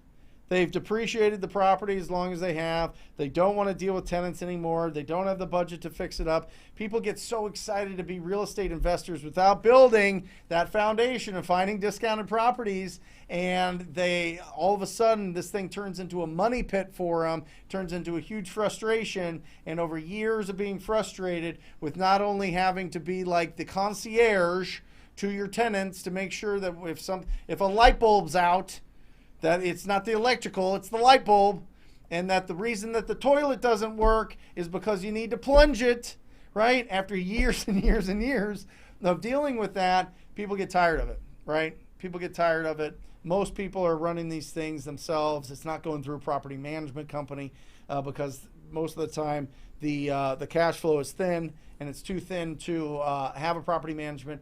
And so people get tired and they get done, and they don't raise rents because they make a little agreement with their tenants and they go, hey, tenant, listen, you fix what's going on. I don't want to have to fix and upgrade this house, but I won't increase your rent every year. Deal? Deal. Okay, great. And then they stay there 20 years. Property, inevitably all the natural forces in the world and the tenants beat up that property, and it needs to be bought cash because of the condition, and that's where we come in. Have you ever heard of a rental agreement that's voidable if they sell it? Does that exist? Have you ever seen or heard about something like that? No, I haven't. I was curious. I think the Landlord-Tenant Act literally protects against that. Yeah, so there you go. Tay, how do you deal with a motivated seller who has had a bad experience with a wholesaler already? One is, this is when I go hard and close those deals. I just buy them now, but back in the day, I would just find somebody that had the funds that would cover it for whatever to make sure that it gets closed and done. I would always have the buyer, close right after and do either double escrow or double close, but I would make sure that thing gets done on time. Okay? Because what we do is we go, Tay, you go to that motivated seller and you go, listen, I can help you out of this. I am different than that person. I understand. Now, Most of the time, the bad experience is because they locked up the property too high, or they promised the seller a property that's too high, and and they weren't able to do the deal. So one, make sure that the price is right, okay? And number two, you got to make sure, hey, how are you? Right, what's going Good. on? Right? Give me 1 second. I'm on a rant. Justin is here. Yep. All right. Give me 1 second. Basically, they had a bad experience because the price was too high. They couldn't get it sold, or they didn't communicate, or whatever else, and it just went bad. All right. So you just got to get over, and you got to overpromise and overdeliver. So when you're having the conversations with them, it's all about helping them. What did they do?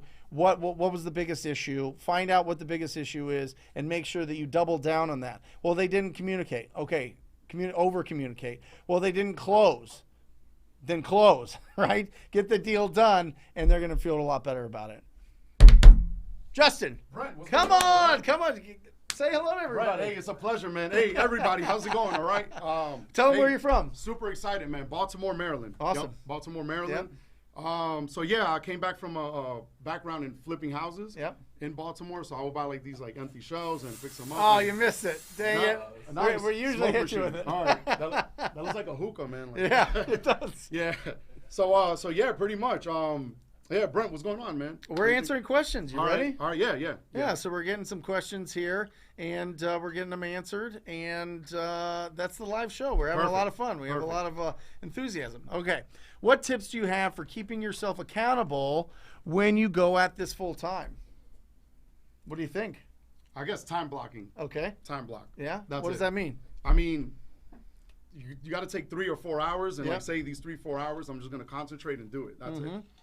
That's it. I love it. Literally, that's it. I think a couple thing, Roland, is, keeping yourself accountable doesn't have to just be yourself accountable. You can squat up with people that are really enthusiastic and really doing amazing things in your market to help you keep accountable.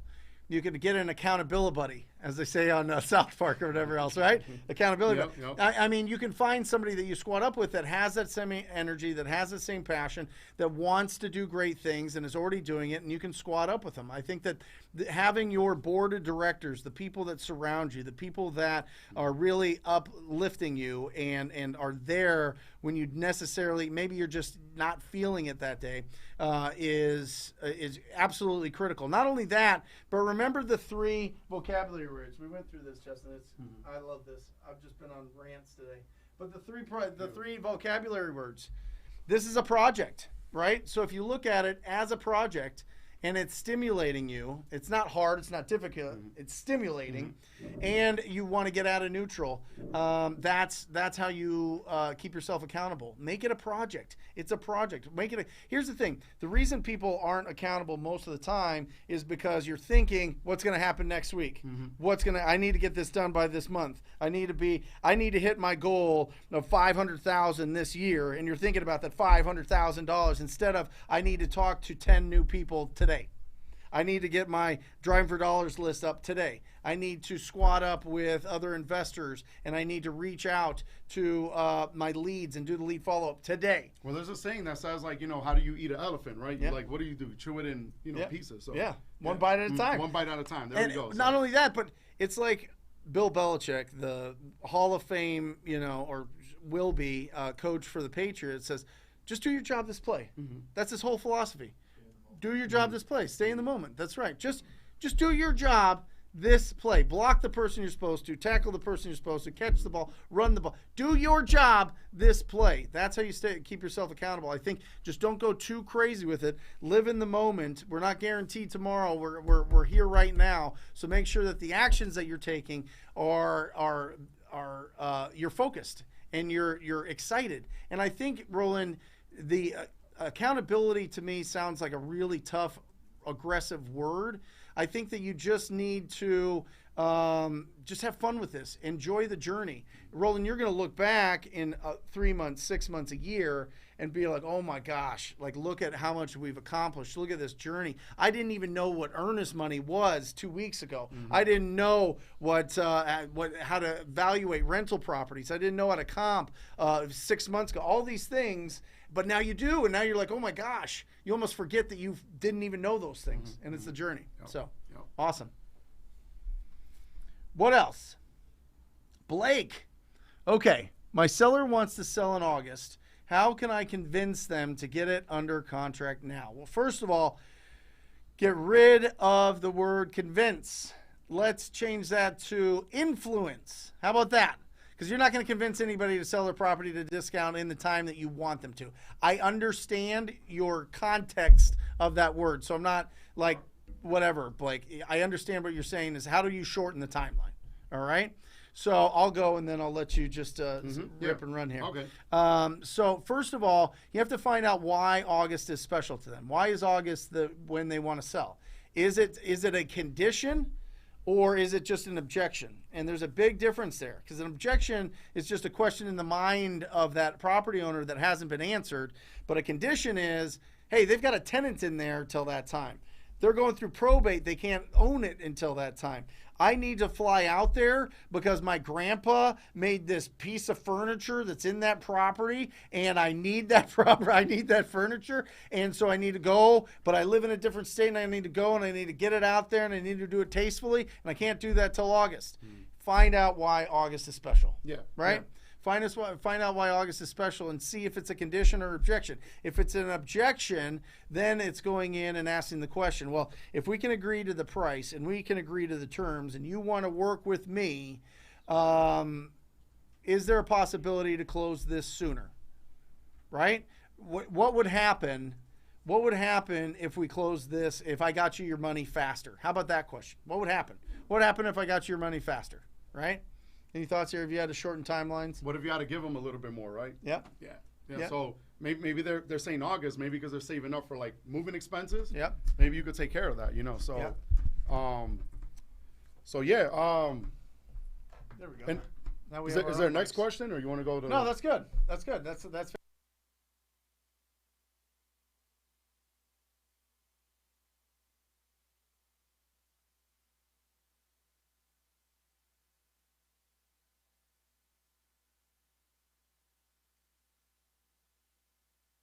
go. All right. Good question, Blake.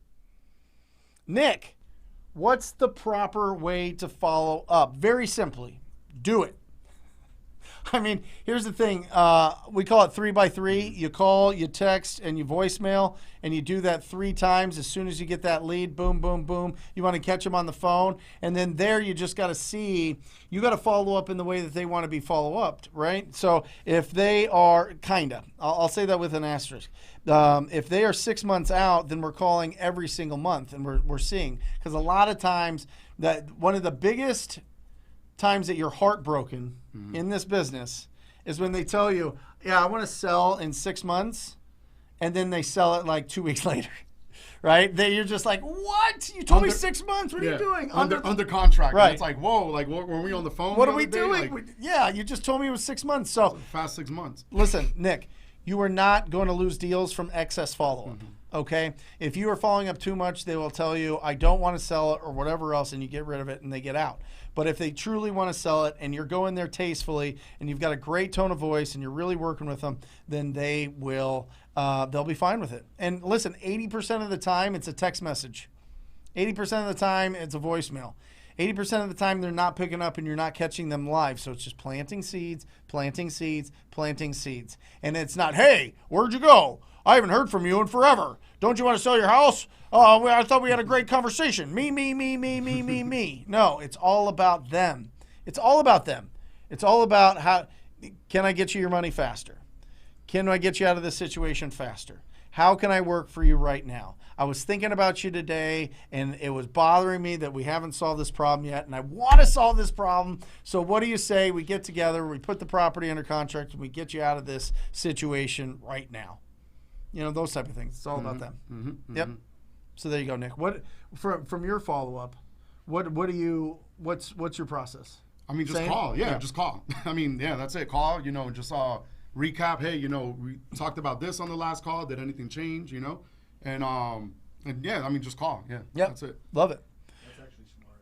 Because this is where we left off. Has anything changed? Yeah. Mhm. Yeah, has anything changed? Yeah. Has anything changed? Has anything changed? Yeah. What do you think about this? It's kind of wild to just walk into, huh? Man, my heart is like. Good. But it's all good though. It's good. It's a good feeling. It's stimulating. I think it might be overstimulating. Yeah, but hey, good. I mean that's good. That's good. In a good way. You'll get into the rhythm here. All right. How would you comp your subject property? Come up here so Yeah, that they can hear sure. you. How would you comp your subject property if the comps aren't fully renovated? Just have some interior touch-ups, but not fully renovated. Well, you got to see listen, there are, Wavy Boy, there are going to be comps that are fully renovated within a mile, without a doubt. I mean, unless you're in a really rural place. Have you ever run into a place that hasn't had a fully remodeled within a mile? Yeah. Yeah. So I mean, I guess well, it depends like on the area. Yeah. But like what I've seen other people do is like they'll go outside of that radius Yep. and try to find apples to apples, versus trying to find something like totally different from that property and trying to like comp both of them. Yep. You gotta again apples to apples. So if you don't find anything in that immediate area, then just go outside a little bit further until you find something that Love it. that is. Yeah. So. You can also time travel. You can go back. Don't go back 3 good, months. Go good, back yeah. 6 6 months. Go months. back a year. Yeah, Go back 2 years. See what's going on. That's why I love. If you can put up this prop stream again, that's why I love this button right here on prop stream, guys. You got it, Matt. This one right here. This neighbors one. I love clicking that. I love making sure that they're all single family, and then I hit this sale date, and I look at all the property. Look at this. It'll pull. Beautiful thing is it's pulling the data of all these properties that are right around it, and I'm just looking for some trends. And the beautiful thing is, you see this one that went for 300. You click on the little camera thing here, and all of a sudden you got interior pictures of this thing. Now this is similar to what he's talking about. This property went $300,000, and it's renovated, but it's not But completely. yeah, it's outdated, but Yeah. it's livable. I mean, you can rent that out. This I guess is the way it looks. this is a decent property, but it's not completely renovated. So you go, okay, this one went for $300,000. It went for $300,000 at the end of last year. The market's going bananas. There's not a lot of inventory. I'm thinking to myself, if I put in $1, I should be able to get at least like $1.20, $1.25 out. So if I make this property $30,000 better than the one at 300, then I could probably sell it for $350. So that's what I would look at there, is just look at the neighbors there and what's going on, and then go further out, like Justin was saying, go further out, and if there's nothing, go further And out. time travel, like you said, go back. Yeah. If it's 3 months, 6 months, 9 months, that's great. But if you go 3 months, go further out, see what's around, and then you can time travel and see what's going on. But PropStream makes it super easy. ttbdata.com. All right, very good. Further out, and remember, apples to apples as well. Yeah. Yeah, don't comp. If you can, if it's a single story, comp it with single stories. If it's a single family, comp it with single family. If it's got a giant lot, see if you can find something that also has a giant lot. All right? Yep, good. Someone who is a one-man show, for someone who is a one-man show, what's some of the most important things that I can do besides talking to motivated sellers? Chris. I think he's assuming that like he's already talking to motivated sellers. So like, what are some of the other things that he should be? Got it. Not trying to avoid talking. I know he's not trying to avoid it. What I would say is, well, what's going to happen, Chris, is beautiful, because in this project that you're working on, when you're talking to motivated sellers, what's going to happen is you're going to get deals. All right, you're going to get deals. Not only that, but you are going to put those properties under contract, and now you're going to get to work. Remember, motivated sellers is the first part of the 3 parts to finding discounted properties. The first part, lead generation, right? And you only do that 3 ways: by buying those leads from traditional marketing, waiting for those leads from referrals from your network, or earning those leads by being proactive and going out there and making the calls or knocking doors. All right? Now, the next step is that conversion, and then the exit strategy. So what happens is next, Chris, as you're starting to build up your pipeline of leads, it's really understanding who are the buyers you want to sell these properties to. And that's why the Cash Buyer Pack and TTP Insider, you can find how to get the top 100 buyers in your market, and then you start building those relationships. And just make sure that you're staying fresh and make sure that you understand. I don't want you to stop the train on the tracks, which is it's moving because of lead generation, because you're adding new leads. I don't want you to stop it to do all these other things. That's why people's businesses go like this all the time, right? You stop talking to people, you stop going on appointments, you stop doing these things, and all of a sudden, you're up and down. So keep the momentum going, keep talking to motivated sellers, but start building up your cash buyer database. And also, beginning of the show, those 7 things. Yeah. Yeah. You mean the 30-day action plan? The 30-day, yep. Yeah, let's pop that up one more time. 30-day action plan. Guys, if you're just joining, this is at the beginning of the show. This is the 30-day action plan that I want you to follow if you're just getting started, or implement it into your business if you're feeling like you're having some of that 2 steps forward, 1 step back type of process. All right? So that's what I want you to do. It's very simple. 7 steps. Knock it out. This is your project. All right? It is going to be exciting. You're going to get that energizing enthusiasm by accomplishing each one of these every single month. I'm telling you, it is just going to build you up and build you up and build you up. Okay? Good. Is 3 months worth of saved money for bills enough to quit a job and do wholesaling full time? You want to take that? I mean, it depends on every individual situation, I think, So I think if it makes sense and, you want to take that leap of faith, then just go ahead and quit, man. Close your eyes and jump in it full time, man. Yep. Yeah, that's it. So, Yeah, Eddie, I love that you said 3 months there, because the typical, from the first time that you talk to a property owner to the time that you actually get it closed and paid on that deal is typically about 90 days. Yeah. Is it the same for you? Yeah, 90 days. So 90 days is really great, but just remember that stress plays a part, right? Stress plays a part. If you're thinking that, oh my gosh, I'm going. I only have a certain amount. I know that I'm taking action. I know that I'm accomplishing these things. 3 months savings. Just make sure that if you're feeling like you're going to get super stressed out, then buffer that to 6 months. But if you're the type that you're just like, you know what, I'm going to implement this 30-day. It's going to be a project. I'm going to go out there and find opportunities. You will find opportunities, without a doubt. And I've had people, call and get a deal their first day. And then they're getting paid like in 3 weeks. And they're like, their brain like it's broken into like a billion pieces. They're like, oh my God, I just made like $15,000. I just started. I'm going to be a billionaire in like 3 months, right? But just make sure that you're putting those good habits into place. You're constantly building up your lead pipeline. Never let that slow down. All right? Awesome. Alberto, if you have to start over with the knowledge you have now, what would you do to get your first deal ASAP?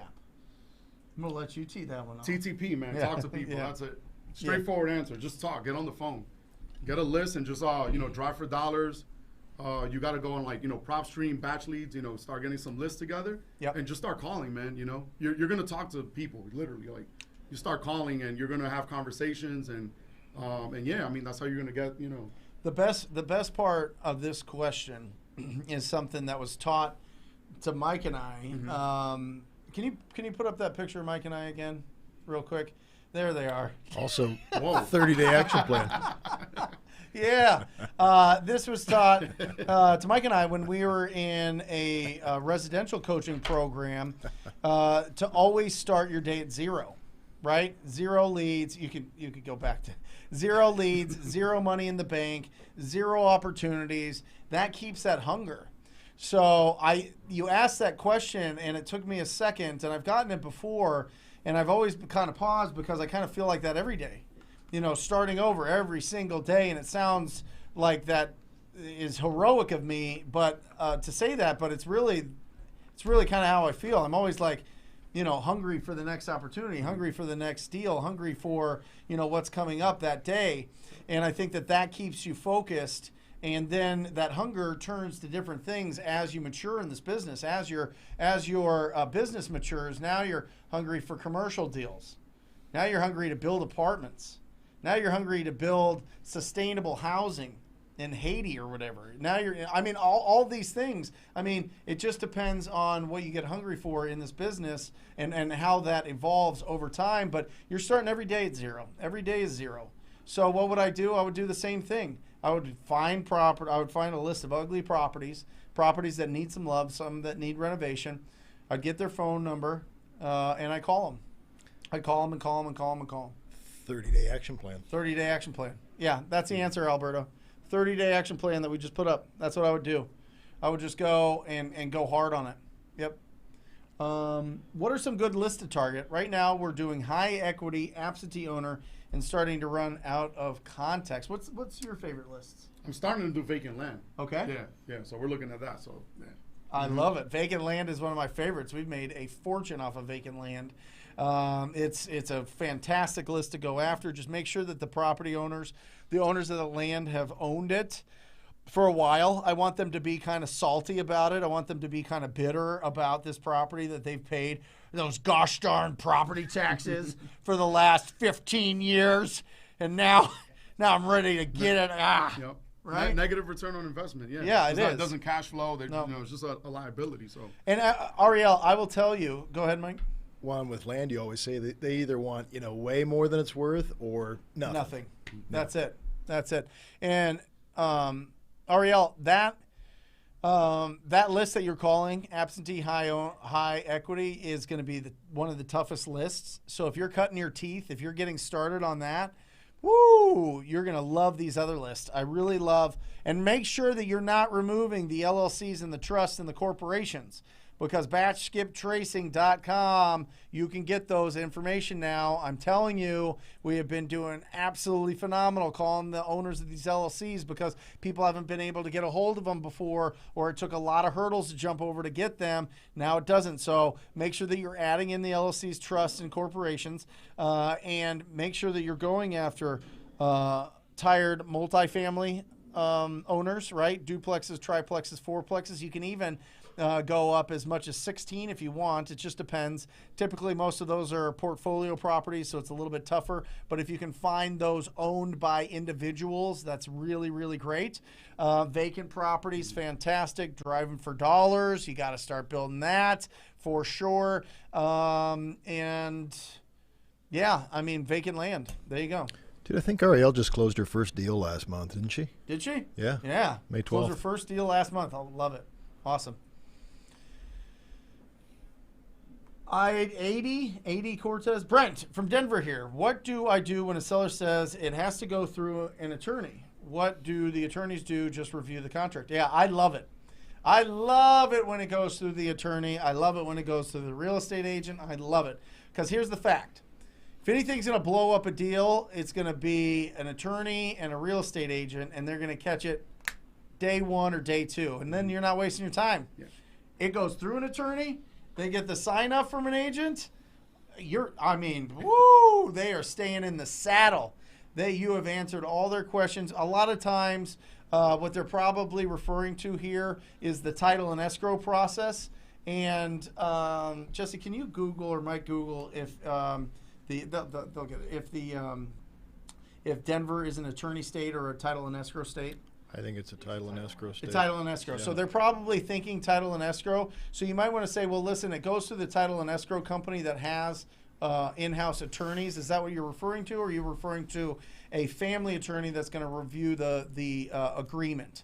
So I would find out which one that is, and then figure it out. And then from there, it's just communicate with the attorney.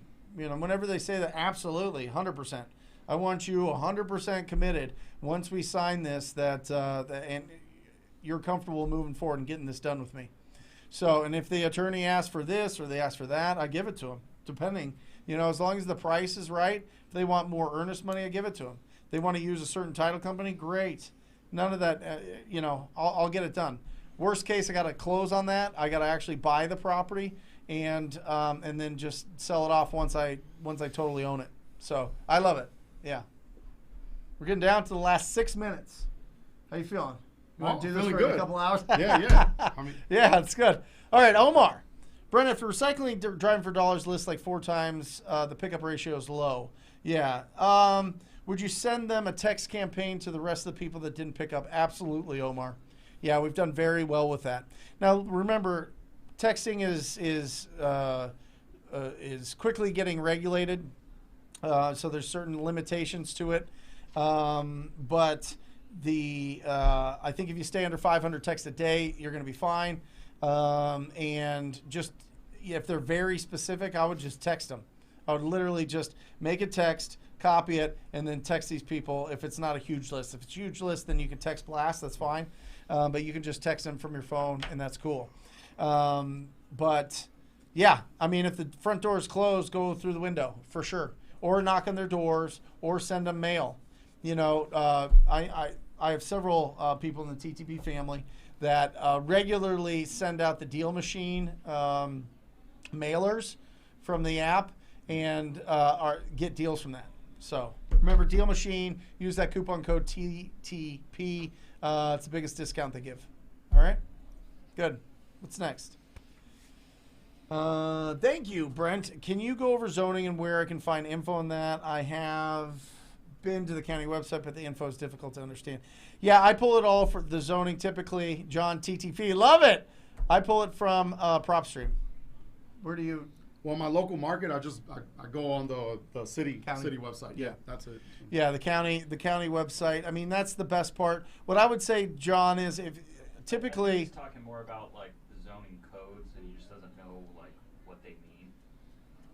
he doesn't know what the zoning codes mean. Like like when you're looking in PropStream, it'll Yeah. say like R130 or whatever. Oh, yeah. Yeah, I mean, the zoning, for the most part in PropStream, it has property class and property type. So with the zoning, I mean, you can, I see the zoning on there. You're going to have to talk to your county, but for the most part, it really doesn't matter. What matters is what the buyers want to buy it for and what the sellers want it for. Very rarely, John, do I have to go in and mess with the zoning. Now, sometimes it's a benefit if it's zoned commercial, but it has a residential property on it. But typically, that's going to show up in the property class. A lot of times though, like in the city website, Yeah. like they'll have like charts where like they'll list out like each zoning code. Yep.